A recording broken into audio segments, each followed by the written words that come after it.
7월 9일 화요일 하나님의 말씀으로 하루를 시작하시는 여러분들 주님의 이름으로 환영하고 축복합니다. 오늘도 여러분과 여러분의 가정에 그리고 하시는 일 가운데 하나님의 놀라운 은혜가 함께 하시기를 바랍니다. 오늘 우리에게 주시는 하나님의 말씀은 열왕기하 12장 1절로 15절에 있는 말씀입니다. 제가 이 말씀을 개역 개정판으로 읽어 보겠습니다. 예후의 제7년에 요아스가 왕이 되어 예루살렘에서 40년간 통치하니라. 그의 어머니의 이름은 시비아라 보엘세바 사람이더라. 요아스는 제사장 여호야다가 그를 교훈하는 모든 날 동안에는 여호와 보시기에 정직히 행하였으되 다만 산당들을 제거하지 아니하였으므로 백성이 여전히 산당에서 제사하며 분향하였더라. 요아스가 제사장들에게 이르되 여호와의 성전에 거룩하게 하여 드리는 모든 은, 곧 사람이 통용하는 은이나 각 사람의 몸값으로 드리는 은이나 자원하여 여호와의 성전에 드리는 모든 은을 제사장들이 각각 아는 자에게서 받아들여 성전의 어느 곳이든지 파손된 것을 보거든 그곳으로 수리하라 하였으나 요아스 왕 제23년에 이르도록 제사장들이 성전에 파손한 데를 수리하지 아니하였는지라. 요아스 왕이 대제사장 여호야다와 제사장들을 불러 이르되 너희가 어찌하여 성전에 파손한 데를 수리하지 아니하였느냐. 이제부터는 너희가 아는 사람에게서 은을 받지 말고 그들이 성전에 파손한 데를 위하여 드리게 하라. 제사장들이 다시는 백성에게 은을 받지도 아니하고 성전 파손한 것을 수리하지도 아니하기로 동의하니라. 제사장 여호야다가 한 귀를 가져다가 그곳에 뚜껑에 구멍을 뚫어 여호와의 전문 어귀 오른쪽 곧 제단 옆에 두매 여호와의 성전에 가져오는 모든 은을 다 문을 지키는 제사장들이 그 궤에 넣더라. 이에 그 궤 가운데 은이 많은 것을 보면 왕의 서기와 대제사장이 올라와서 여호와의 성전에 있는 대로 그 은을 계산하여 봉하고 그 달아본 은을 일하는 자, 곧 여호와의 성전을 맡은 자의 손을 넘기면 그들은 또 여호와의 성전을 수리하는 목수와 건축하는 자들에게 주고 또 미장이와 석수에게 주고 또 여호와의 성전 파손한 데를 수리할 제목과 다듬은 돌을 사게 하여 그 성전을 수리할 모든 물건을 위하여 쓰게 하였으되 여호와의 성전에 드린 그 은은 그 성전의 은 대접이나 붓집게와 주관이나 나팔이나 아무 금그릇이나 은그릇도 만들지 아니하고 그 은을 일하는 자에게 주어 그것으로 여호와의 성전을 수리하게 하였으며 또 그 은을 받아 일꾼에게 주는 사람들과 회개하지 아니하였으니 이는 그들이 성실히 일을 하였음이니라. 오늘 여러분과 저에게 주시는 하나님의 말씀입니다. 기도하겠습니다. 하나님 감사합니다. 오늘도 말씀으로 하루를 시작하게 하시니 감사를 드립니다. 성령님 오시어서 이 말씀 가운데 우리 모두가 하나님의 음성을 듣게 하여 주시옵소서. 주 예수 그리스도의 이름으로 간절히 기도하옵나이다. 아멘. 전창기 11장에서는 제사장 여호야다가 아달랴 여왕을 죽이고 그녀의 7년 폭정을 끝내게 됩니다. 그리고 영적 개혁을 위해서 바알 우상들을 깨부시고 바알 제사장들을 죽였습니다. 그리고 유일하게 살아남은 다윗의 혈통이었던 요아스를 왕위에 올리게 됩니다. 7살의 왕위에 오른 요아스가 40년 동안 유다 왕국을 다스리게 되죠. 오늘 2절 말씀해 보니까 요아스는 제사장 여호야다가 그를 교훈하는 모든 날 동안에는 여호와 보시기에 정직히 행했다라고 했습니다. 요아스가 훌륭한 왕으로 선정을 베풀 수 있었던 것은 여호야다라는 훌륭한 영적인 멘토가 옆에 있었기 때문입니다. 여호야다는 아달랴의 무서운 핍박 속에서도 요아스를 성전에 감추어 키웠고 말씀으로 그를 가르쳤습니다. 여호야다는 어린 나이에 왕위에 오른 요아스를 계속해서 옆에서 어드바이스를 해 주었습니다. 영적으로 요아스를 잘 이끌어주는 영적 멘토가 되었던 것입니다. 어렵고 힘든 시기에 여호야다 같은 영적인 어른이 요아스 옆에 있다는 것은 큰 축복입니다. 저도 이번에 교단으로부터 어려움을 당하면서 저의 영적 멘토이신 아버님이 살아계셨다면 좋았을 것을, 만약 아버님이 살아계셨다면 뭐라고 하셨을까 궁금했습니다. 아버님은 안 계셨지만 선배 목사님들이 격려해 주시고, 후배 목사이지만 지혜로운 어드바이스를 해준 목사님들이 있었습니다. 성도 여러분들에게는 여호야다와 같은 영적인 멘토가 있으십니까? 그런 만남의 축복이 있기를 바랍니다. 여러분 교회 안에서 그런 만남의 축복이 있기를 또한 바랍니다. 특별히 여러분들의 자녀를 위해 기도할 때 만남의 축복을 위해 기도하면서 이런 영적인 멘토를 만나게 해달라고 기도하시기를 바랍니다. 여러분의 자녀들이 좋은 목사님을 만나기를 위해서 기도하시고, 또한 믿음의 선배들을 만나기를 위해서 기도해 주시기를 바랍니다. 또한 여러분들이 젊은이들에게 영적인 멘토가 되어 주시기를 바랍니다.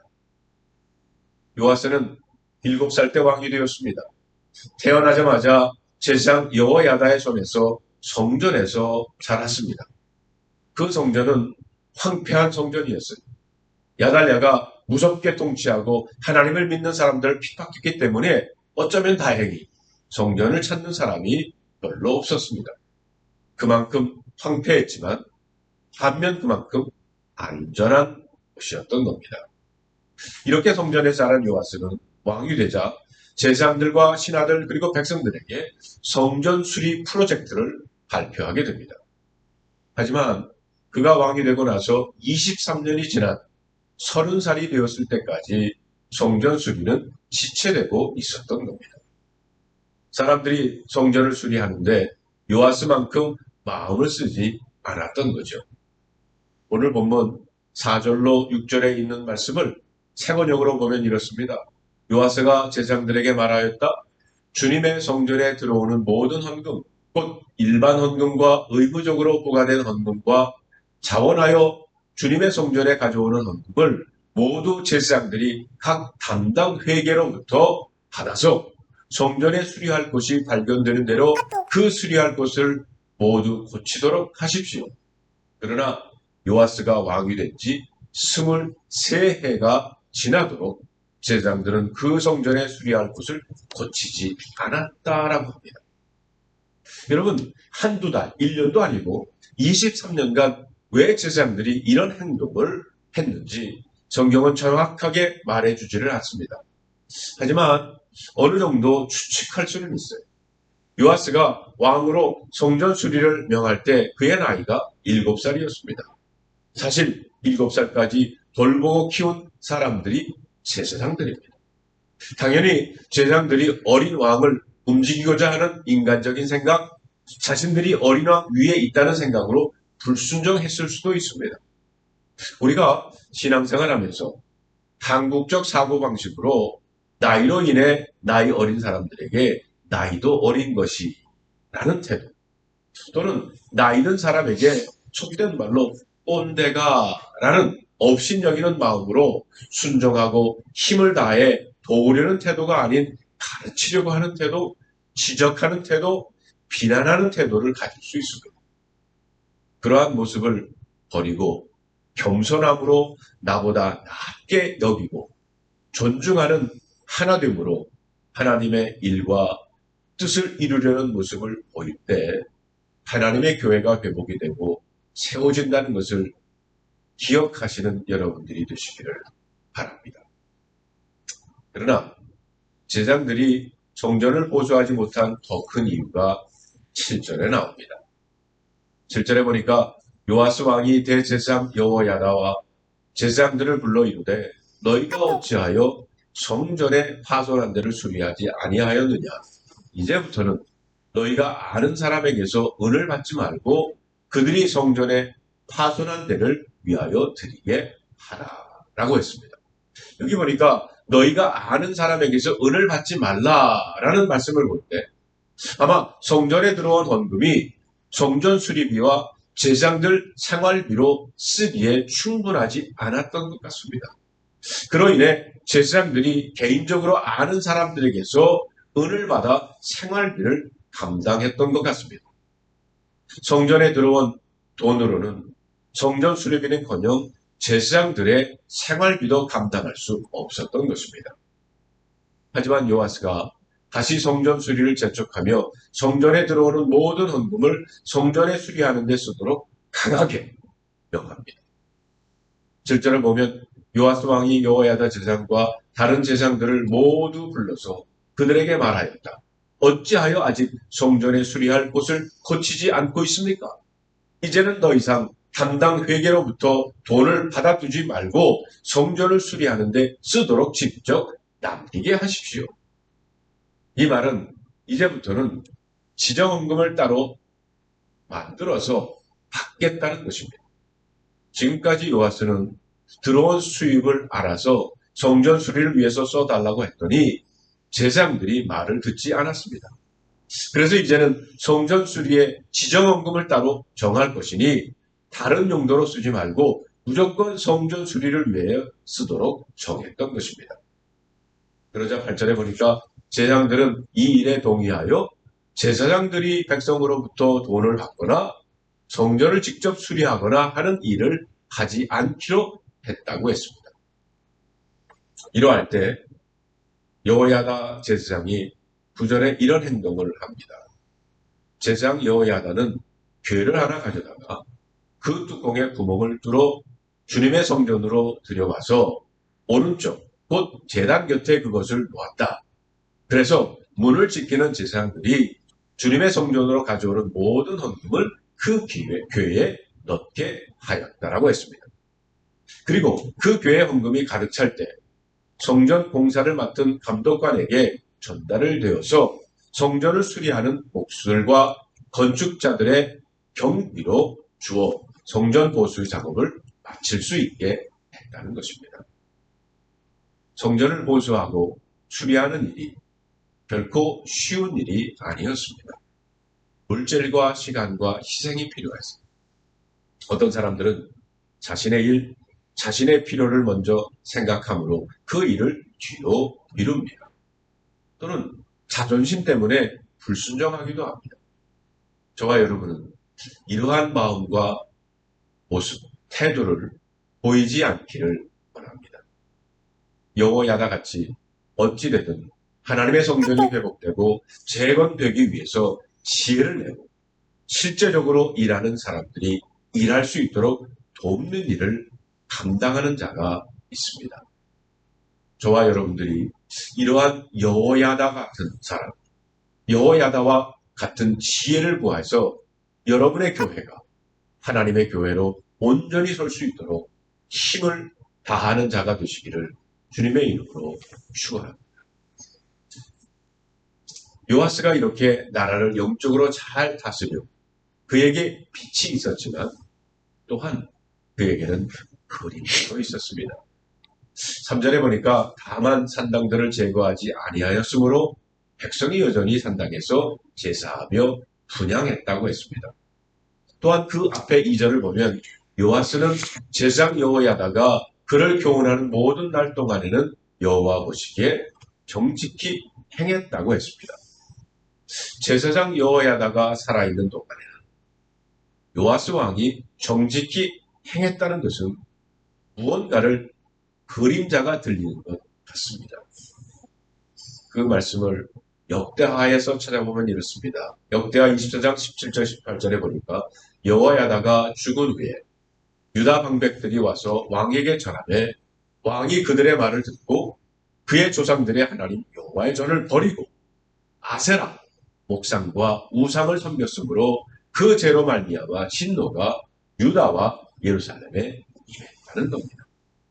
20년 동안 나라를 잘 다스렸던 왕이 영적 멘토인 여호야다가 죽자마자 우상 숭배로 돌아섰습니다. 여호야다 같이 훌륭한 영적 멘토 밑에서 가르침을 받은 요아스가 어떻게 이렇게 변했습니까?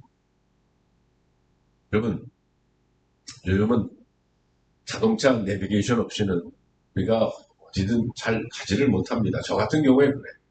근데 한 번은 그 내비게이션이 없이 어느 곳을 찾아갔는데 그 길을 잃어버리고 말았어요. 요아스 왕이 제가 내비게이션을 따르듯이 스승 여호야다를 따랐던 것 같습니다. 자기 생명을 구해준 좋은 스승을 따랐을 뿐이지 그의 가르침을 깊이 생각해서 내 것으로 만들지 않았던 겁니다. 이것이 모태신앙 미션스쿨을 나오는 사람들의 문제입니다. 그냥 지식적으로 외운 거예요. 종교의식 습관적으로 부모님의 그 믿음을 따랐을 뿐입니다. 자신의 신앙적 영적 체험이 없었던 겁니다. 아무리 영적인 스승이 훌륭해도 그 사람이 내 인생을 대신 살아줄 수는 없는 겁니다. 코치가 아무리 훌륭해도 선수 대신 뛰어줄 수 없는 겁니다. 요아스 왕은 스승 여호야다를 통해 하나님을 보았다기보다는 하나님을 통해 여호야다를 본 것입니다. 어느 시점부터는 요아스는 영적으로 홀로 서기를 했어야만 했습니다. 안타깝게도 그러질 못합니다. 그는 평생 여호야다의 신앙에 묻어간 사람이었습니다. 어떤 분에게는 아내가 영적 멘토이기도 합니다. 아내 치맛자락 붙잡고 묻어가려고 하지만 안 됩니다. 천국문 앞에서는 그 치맛자락 잡은 손 놓아야 합니다. 영성이라 우리가 직접 하나님의 음성을 듣고 결정을 내려야 되고 거기에 대한 책임을 져야 합니다. 구약에 보면 아브라함의 하나님, 이삭의 하나님, 야곱의 하나님 이렇게 부르지 않습니까? 다시 말하면 내가 직접 만난 하나님이라는 겁니다. 물론 조상이 만난 하나님이 도움이 되지만 그러나 거기에 묻어갈 생각하지 말아야 한다. 너는 믿음의 조상 부모님 때문에 믿음의 플랫폼에서 시작했지만 물론 조상이 만난 하나님의 도움이 되지만 그러나 거기에 묻어갈 생각하지 말라는 너희 믿음의 조상 부모님 때문에 믿음의 플랫폼에서 시작을 하지만 너는 너의 하나님을 만나야 한다는 요아스는 자기 하나님을 만나야 되는데 그는 그의 스승 여호야다의 하나님을 보고 만 스승이 사라지고 나니 그의 믿음은 꺼지고 말았습니다. 여러분, 아브라함의 하나님, 이삭의 하나님, 그리고 야곱의 하나님, 그리고 여러분의 하나님, 나의 하나님 이렇게 부를 수 있는 여러분들이 되시기를 주님의 이름으로 축원합니다. 기도하겠습니다. 하나님 감사합니다. 오늘도 말씀을 통해서 요아스 왕이 성전을 수리하고 성전을 다시 세운 그런 왕이었지만 그러나 그 믿음을 자기의 것으로 만들지 못해서 결국 나중에는 우상으로 섬기는 사람으로 전락하고 말았습니다. 하나님, 오늘 말씀을 통해서 주신 이 말씀이 다른 사람의 말씀이 아니라 나의 말씀으로 이것을 소화하고 내 것으로 만들어서 이 고백이 나의 고백이 될 수 있고 그리고 하나님이 내가 만난 하나님 그분 붙잡고 시작하는 이 하루가 되게 하여 주시옵소서. 예수 그리스도의 이름으로 간절히 기도하옵나이다. 아멘.